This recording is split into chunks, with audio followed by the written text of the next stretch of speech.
Ko rātou te whakatupuranga I kawe I ngā tū manako mo te whakarauoratanga o te reo o Ngāti Raukawa.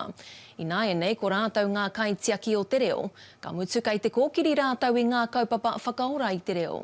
Hei tā Tiare Tepana, mā tā rātou rautaki reo e whānuike atu ai te toro ki ngā kai kōrero Māori toko maha.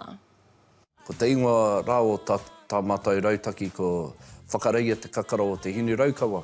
I kaha mātou ki te kohikoi haere I ngā tāngata reo nei, me ngā kaumātua, ngā kuia, ngā kaiako, katoa o te rohe.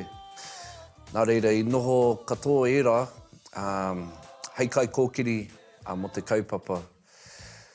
Tau haere ki te reo, ātahi ka kite mātou I a rātou e tū ana I te marae. He nui tonu te wāhanga ki te whakaako I ngā tāngata. Nō reira, koe nā pē te tino matu o ngā mahi I tēnei wā, ko ngā kura reo. Ne? Ngā kura reo me ngā karahe a pō. Kei reira, tētai hunga e kaha nei te hoki mai ki ngā kaupapa. Ara anō atu e titiro noiho ana ki te kaupapa, engari āhua mataku ana rānei, whakapai ana rānei he ua rawa pia ngā kaupapa. Engari te tai ngāti ki reira, ka ki te rātou, he wāhanga noho ki tō rātou ki reira. Mai te tīmatanga ki tēnei wā, kua piki ake ngā nama o te iwi e tahuri mai ana ki te reo. Engari, ara anō atu etahi me ki te anoho ki tō rātou wāhanga ki reira.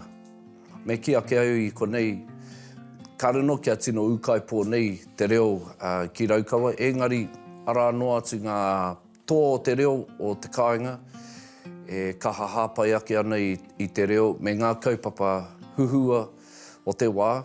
Ki ake te āhuatanga o te reo ki te kāinga, ki te hapori, ki ngā marae. Engari, I taua wātoni rā, ko heke anō hoki te kounga me te mātotorutanga o te reo, I te hinganga o ngā tino kaumātua I tupu reo Māori mai. Hoi no, e harita mea I aue ana ki tērā tū āhuatanga kei te pāngia tērā āhuatanga ki ngā iwi katoa. Nō reira kei reira anō o ngā taumahatanga I ona wā. E whakapono anau ka tae e rātou a tōna wā ngā mahi te pīkau. Nō reira ko tā tātou I nāianei he āwhina I a rātou. Kia pai ake rātou I a mātou o tēnei reanga.